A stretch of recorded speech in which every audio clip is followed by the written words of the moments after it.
오늘 우리에게 주시는 하나님의 말씀은 여호수아서 8장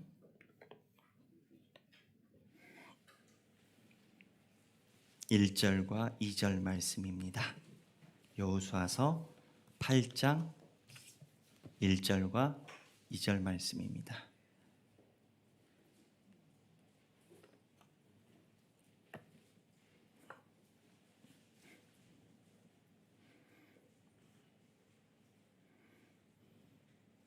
다 함께 한 목소리로 봉독하시겠습니다. 여호와께서 여호수아에게 이르시되 두려워하지 말라 놀라지 말라 군사를 다 거느리고 일어나 아이로 올라가라. 보라 내가 아이 왕과 그 백성을과 그의 성읍과 그의 땅을 다 내 손에 넘겨 주었으니 너는 여리고와 그 왕에게 행한 것 같이 아이와 그 왕에게 행하되 오직 거기서 탈취할 물건과 가축은 스스로 가지라. 너는 아이성 뒤에 복병을 둘지라 하시니라. 아멘. 자, 오늘 본문 사건은 여호수아와 이스라엘 백성이 가나안 땅에 들어가서 아이성 정벌을 실패를 하고 난 다음에 다시 아이성을 정벌하는 과정입니다. 아이성 정벌을 왜 실패했나요? 우리가 지난주에 나눠봤는데 유다 지파에 있는 아간이 하나님이 금지한 전리품을 취해 가지고 아이성 정벌을 실패를 했습니다. 근데 하나님께서 이 아이성 정벌을 실패하시게 하신 메시지가 뭐였을까요? 전적으로 내가 주관하는 일이다. 내가 한다. 그리고 너희들은 내가 주관하는 이 일에 함께 한다. 이게 이제 핵심 메시지였다는 말입니다. 그런데 오늘 본문에 보면은 이 아이성을 하나님이 아간 사건을 처리하고 아이성을 정렴하게 하시는데 그 전의 모습과 다른 모습을 보이십니다. 아이성 정벌 이전의 여리고성은요, 하나님이 이스라엘 백성에게 지시해봤자 나팔 불고 성 7바퀴 돌아라, 이거 하나였거든요. 근데 이게 현실적으로 그렇게 도움이 되는 행동은 아닙니다. 전쟁터에서 나팔 불고 7바퀴 도는 게 무슨 도움이 되겠습니까? 그런데 오늘 하나님의 아간 사건 이후에 아이성을 정벌하라고 할 때 하나님이 매우 구체적이셔요. 그게 이전에 있는 하나님의 모습과 조금 다른 모습으로 느낄 수 있어요. 오늘 본문에 보면 그렇습니다. 오늘 본문 8장인데요. 8장 2절에 보면 하나님이 어떻게 이야기를 하시나? 다 함께 읽겠습니다. 너는 여리고와 그 왕에게 행한 것 같이 아이와 그 왕에게 행하되 오직 거기서 탈취할 물건과 가축은 스스로 가지라.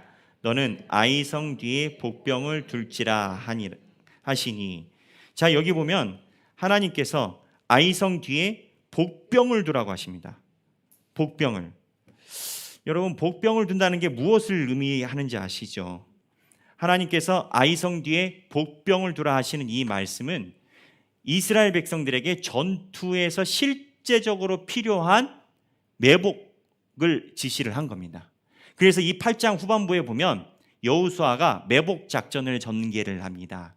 그러니까 가나안 땅에 들어와서 진짜 전쟁 같은 전쟁을 처음 치러보는 겁니다. 그렇다면 우리가 가져야 되는 묵상과 그 다음에 성경을 바라보는 것의 핵심 포인트는 어디냐? 아니, 왜 그때는 그렇고 지금 아니냐, 이겁니다. 여리고성 돌 때는 그게 군사작전이겠어요? 나팔 불고 7바퀴 돌 때? 근데 하나님이 여기서는 왜 복병을 하라고 하셨을까? 여리고성은 만만한 성이고 아이성이 큰 성이어서 그랬을까? 우리가 잘 알다시피 여리고성이 가나안 땅에서 제일 큰 성이었습니다. 아이성은 가나안 땅에서 제일 작은 성입니다. 큰 성에서는 나팔 불고 7바퀴 돌더니 아이성에서는 하나님이 힘이 모자라셨을까? 하나님의 지시가 다릅니다. 왜 그럴까요? 여기에 미묘한 우리 신앙의 고민과 봐야 되는 핵심거리가 있습니다. 아이성과 여리고성이 다른 이유는 여리고성에서는 하나님이 내가 전적으로 한다라는 보여주기 위해 가장 강한 성도는 내가 무너뜨린다지만, 아이성에서는 하나님이 하나님의 일에 하나님의 백성이 참여할 수 있도록 기회를 주고 계신 겁니다. 그래서 하나님이 이스라엘 백성에게 아이성 이후부터는 직접 칼을 빼고 진군할 수 있는 기회를 하나님이 허락해서 이스라엘 백성들에게 주시는 상황인 겁니다. 그러면 하나님이 왜 이스라엘 백성들에게 이렇게 참여의 기회를 주실까요? 이게 하나님이 이스라엘 백성들을 높여주고 계신 겁니다. 점자 성장하며 하나님의 일을 할 수 있도록. 근데 이 하나님께서 참여하실 수 있도록 해주신다는 건 이 상황에서 한 가지 봐야 될 게 있습니다. 그러면 여리고성 때의 여호수아의 참여와 아이성 때의 참여가 뭐가 다른가요? 여리고성 때 우리가 잘 알다시피 여호수아가 열심히 참여했습니다. 정탐꾼 보냈죠. 하나님이 지시는 안 했지만 이스라엘 백성들은 나름 한다고 했습니다. 하나님이 지시를 안 한 내용을 해가지고 우리말로 좀 거시기 한 거지. 그때도 정탐꾼 보내고 스파이 보내고 다 했어. 근데 아이성 때는 매복 작전을 하는 차이가 뭘까요? 하나님 일에 참여한다라는 거의 차이가 뭘까요? 핵심적인 사항은 제가 볼 때는 지분 개념입니다. 공로 개념입니다. 여리고성에서 이스라엘 백성들은 정탐꾼을 보내고 참여하는 게 내 주도적인 내 일이라고 생각을 한 겁니다. 근데 아이성에서는 이미 하나님께 혼이 한 번 났기 때문에 내 일이 아니라 하나님의 일입니다. 그게 표면적으로 드러나는 게 뭐냐? 내 일이라고 생각하는 사람은 자의적으로 판단을 합니다.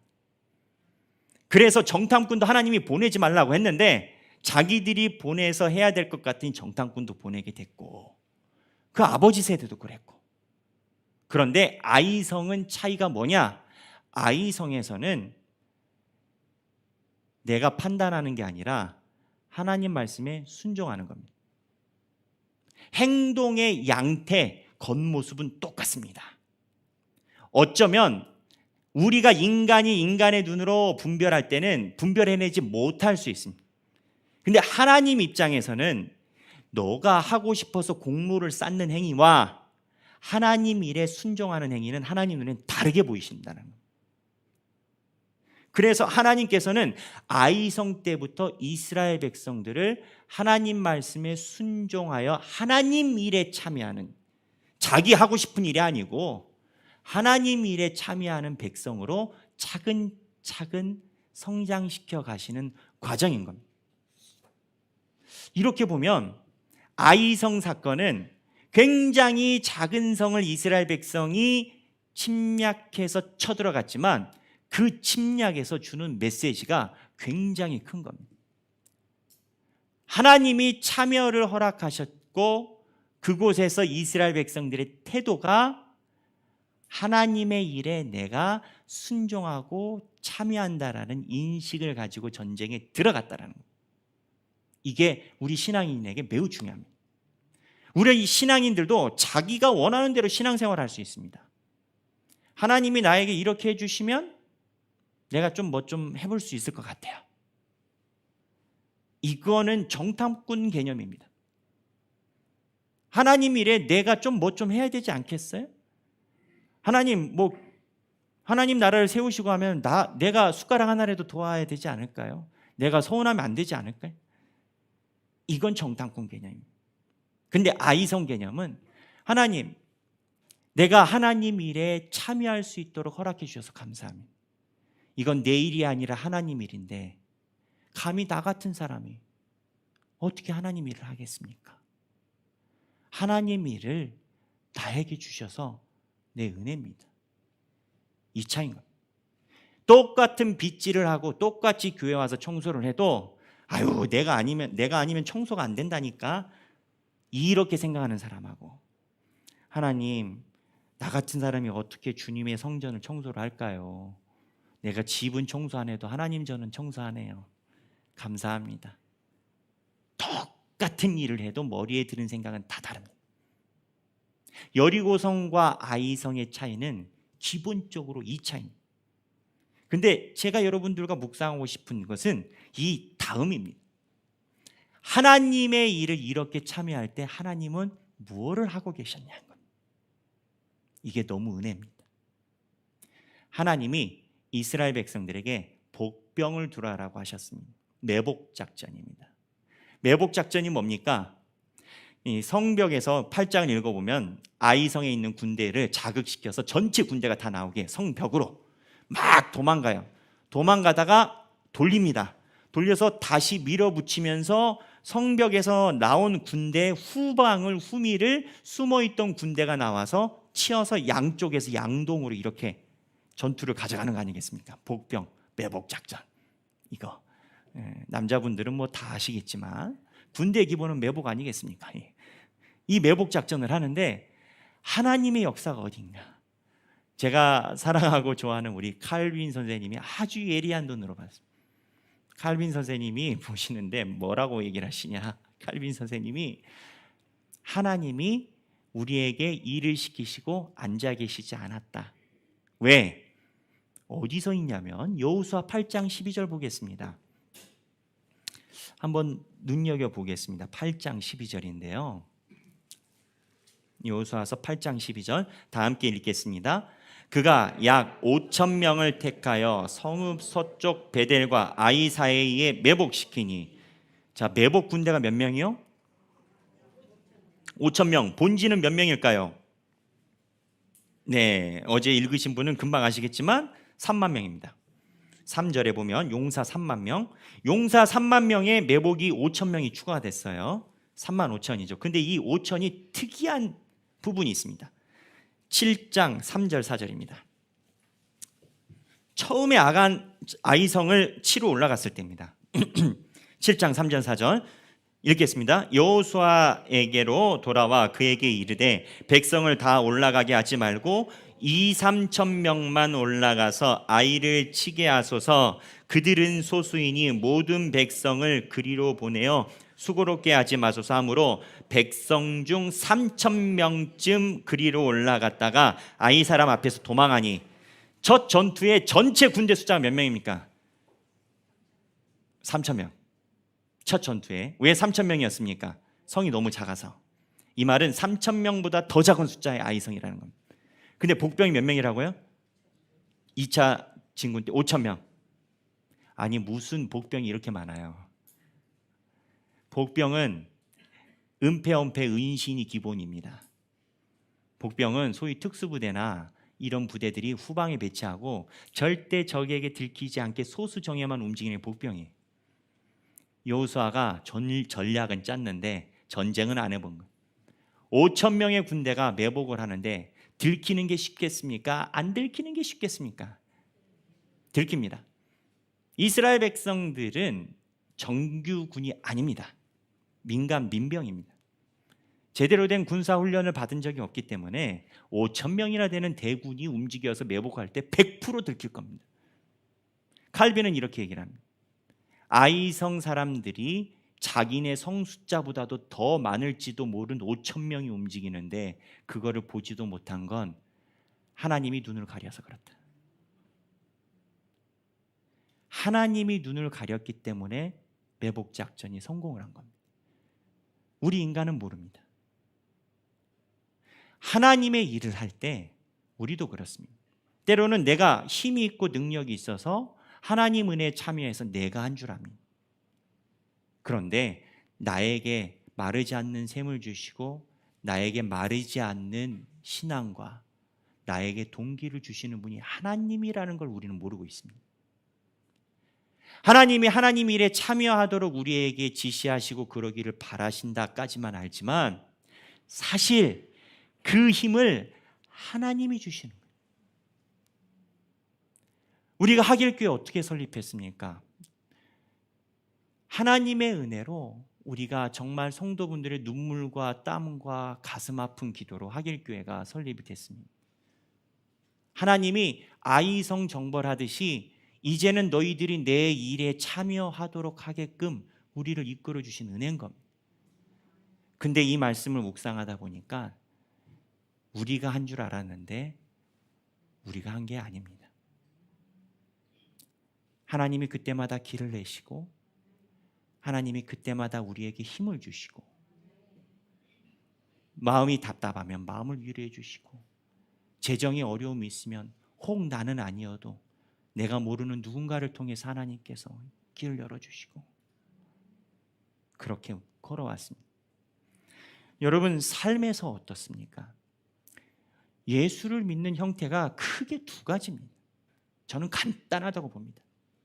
하나님이 내 신이 되시오 하는 사람이 있고 내가 하나님의 자녀가 되겠습니다 하는 사람이 있습니다.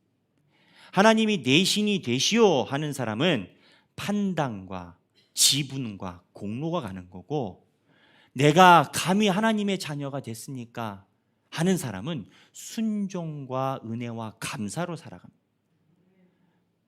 하나님의 일에 감히 나 같은 개미와 같은 내가 하나님을 믿게 되고 하나님을 언급하게 되고 입술에 하나님의 말씀을 담을 수 있다는 것 자체가 얼마나 은혜입니까? 라고 고백하는 사람은 하나님이 선순환 쪽으로 지속적으로 힘을 주셔서 그 삶이 하나님의 일을 계속할 수 있도록 은혜를 부어주십니다.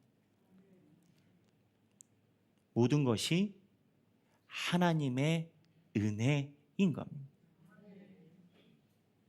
하나님을 의지하는 사람은 마르지 않는 샘과 같습니다. 왜 마르지 않습니까?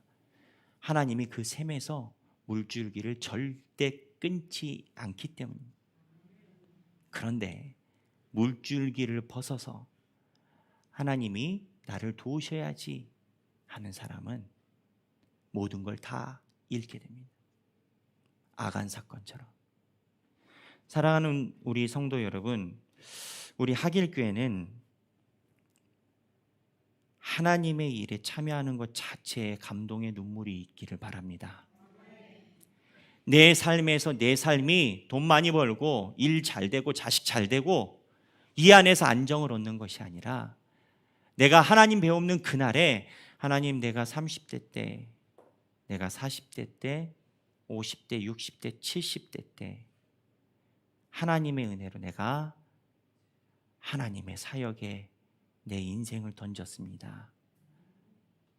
그런데 그게 하나님의 은혜입니다.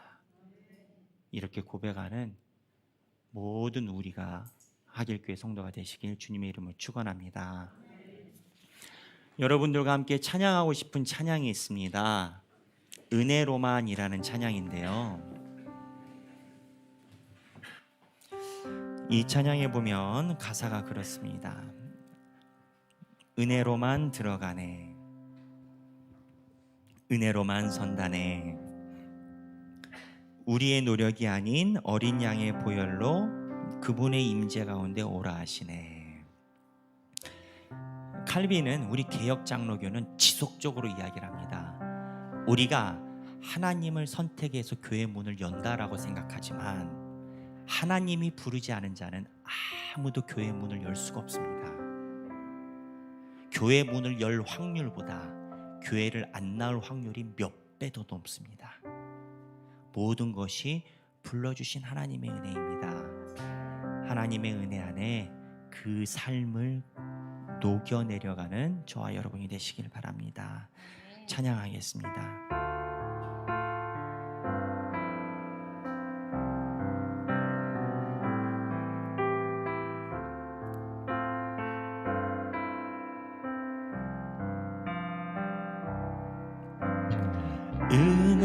은혜로만 들어가네,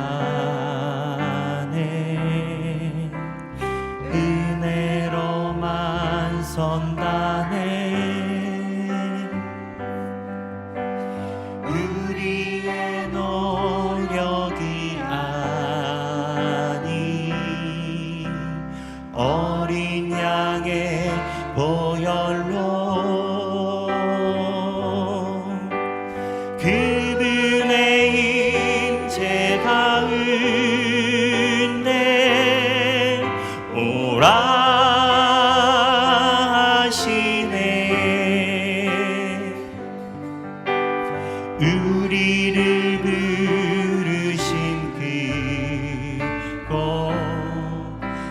은혜로 들어가네. 주님의 그 내 은혜로만 들어가네. 은혜로만 들어가네. 은혜로만 선다네. 우리의 노력이 아닌 어린 양의 보혈로 그분의 임재 가운데 오라 하시네. 우리를 부르신 그곳 은혜로 들어가네.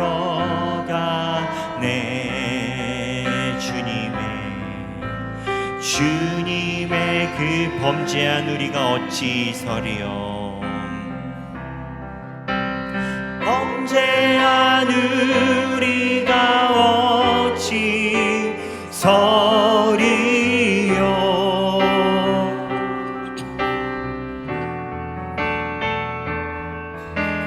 어린 양의 보혈이 깨끗게 하시네. 범죄한 우리가 어찌 서리요. 범죄한 우리가 어찌 서리요.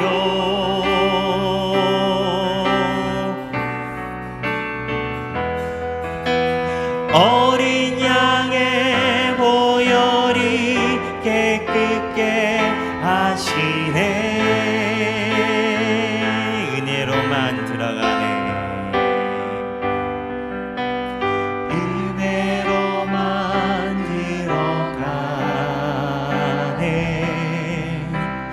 은혜로만 선다네. 우리의 노력이 아닌 어린 양의 보혈로 그분의 임재 가운데 오라 하시네. 우리를 부르신 그곳 은혜로 들어가네.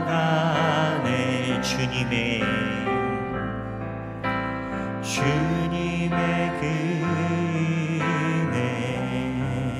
우리 이 시간에 기도하길 원합니다.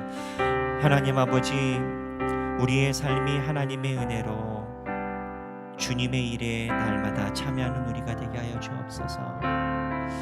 하나님, 내 가정에서의 삶도 결국 하나님의 일에 참여하는 가정이 되도록 우리의 가정을 이끌어 주옵소서.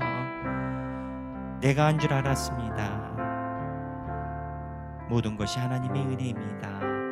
성령님께서 주시는 마음을 따라서 다 함께 기도하시겠습니다.